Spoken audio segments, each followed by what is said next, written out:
Shalom Aleichem and welcome to Online Smicha, a very controversial concept or halacha, which it seems to be that people debate, but yet it's crystal clear in halacha. And I'll begin this topic by quoting what the Yerushalmi says. The Yerushalmi in Masechta Ksuvos, Perek Yud Aleph, Halacha Aleph writes that even though we usually know that the halacha says mitzvah l'kayim divrei hames, it's a mitzvah to fulfill the wishes of the one who departed, the one who passed away. If he left any last wishes, we should honor it and respect it. If, however, even if somebody writes in the will that he's asking for his body to be cremated, their mitzvah does not apply, and you do not have that obligation to do this for him. Why? As we will soon see, halachically, how does halacha view the concept of cremation, and what are the problems with it? So, the ones who want to say, "Hey, we find it written in Tanakh," basically quote these places in Tanakh. We find in Shmuel Aleph, Perek Lamed Aleph, Pasuk Yud Beis, about Shaul, King Shaul, and his children. The pasuk says, "Vayakumu kol ish chayil," that the soldiers got up. Vayikchu as gvia Shaul, they took the corpse of Shaul and his family. Vayavoyu yovasha vayisrafu oisam sham. And since it says vayisrafu oisam sham, they burnt them, they cremated them. It seems to be that Shaul and his children, vayisrafu, concept of sreifa, of burning. And then the others quote about Asa. Asa was Melech Yehuda. There's a pasuk in Divrei Hayamim Beis, Perek Tezayim, pasuk Yud Daled, that it says, "Vayikrevu b'kruvaysav ashekara loy be'ir David." He was buried in the city of David. And the end of the pasuk says, "Vayisrafu loy sreifa gedoyla ad ma'od." Now here's the deal. When you keep on quoting these psukim, and we find it also about Yoram Melech Yehuda, that over there it says that he died, he was sick, and at the time of his sickness, they didn't want to just bury him. It says, "V'loy asaloi imay sreifa kesreifa avaysav." They did not burn him like they did the other his parents, his father, etc. So it seems to apply that the concept of cremating was already back then. Well, this is a big mistake, because if you look carefully in the pasuk says vayisrafu loy. It doesn't say vayisrafu oisai. They cremated or they burnt him. It says loy, to him. And the Mefarshim say that it's crystal clear that it's one of two things. Either that during the ceremony of the Levaya there was a sreifa, there was a fire with besamim, a scented fire. That was the custom that the people did by honorable levayas. So it wasn't to the body, chas v'shalom. It was a sreifa vayisrafu loy, out of honor to the situation at hand. Or if you learn the Gemara in Avodah Zarah, the Gemara in Avodah Zarah actually says that it used to be that of honor and respect to honorable people, that no one should just keep using their belongings. The custom was by different kings that after the king passed away, all their valuables, all their important needs, all their important things were burnt.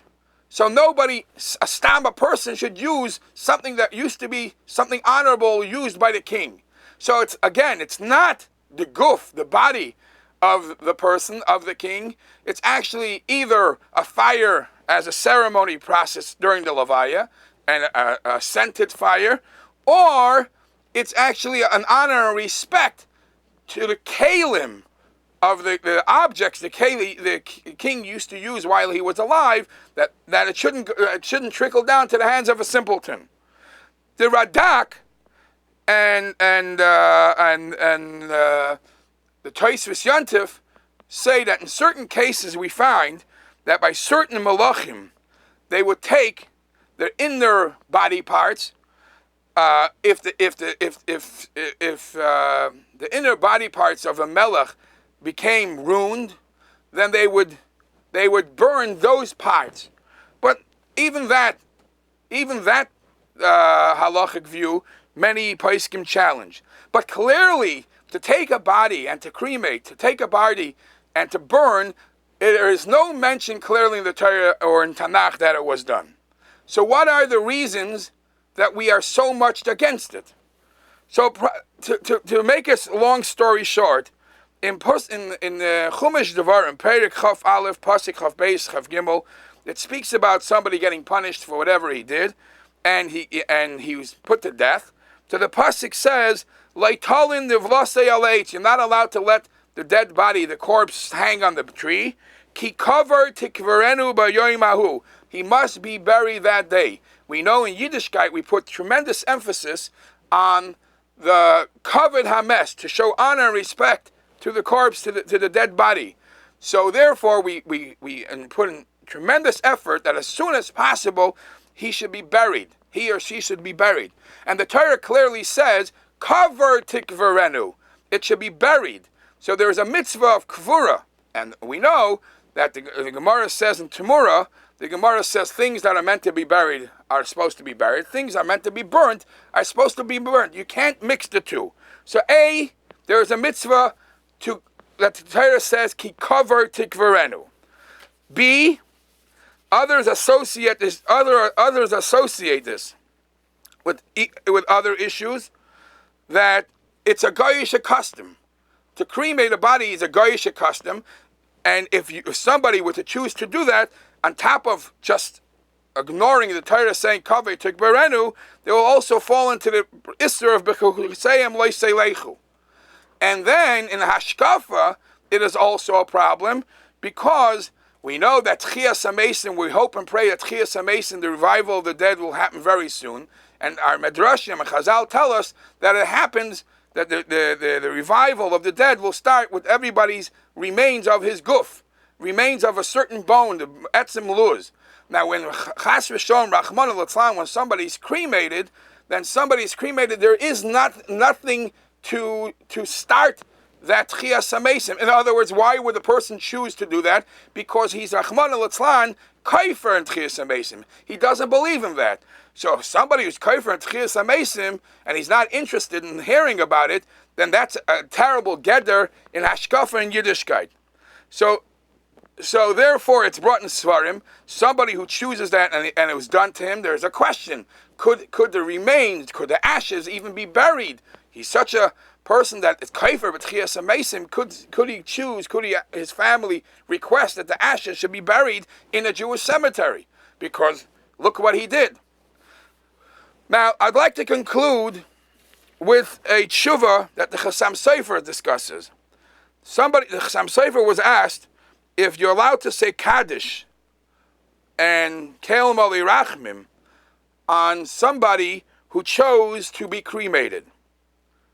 So the answer is that even though it says in Shulchan Aruch that, for example, Ma'abed Atzmei Ladas, Amos Askim Imay L'chol Davar, the Amos Ablim Olav, the Amos Bidin Oisoi, that certain situations, and again, those situations have to be very, very, very sure that was the situation of this person, that if a person took his own life for no reason, it wasn't the pressure that led him to do so, then halacha says because he went against the principles of the Torah, then we don't even do any avelus on that person, and you don't eulogize him, and you don't show honor and respect. Yet the Chassam Sofer in Even HaEzer, at the end of Siman Samach Tes, writes that even though common saying is that you don't say Kaddish on somebody who committed suicide, Lo yadaiti lozeh tam hogun. I don't know why that is that way. Are you going to tell me that because somebody did something bad, there's no way you could help him, lift him up in the higher world? Let's bring a raya from David HaMelech. Let's bring a raya from David and Avshalom. David HaMelech said 7 times, cried out after Avshalom passed away, to lift him up from the lowest levels of Gehenim. And we also find that Elisha, which the Chazal referred to him as Acher, which was a terrible Balavera, Rab Meir did something to try to even lift his spirits up to higher worlds. So therefore, even though the Shulchan Aruch says that certain people we sort of ignore, but even somebody who chose to do what's against the Torah, we hope and pray that nobody makes those bad choices. But yet, according to this Chassam Sofer, it's mashma that you're allowed to say Kaddish on this person.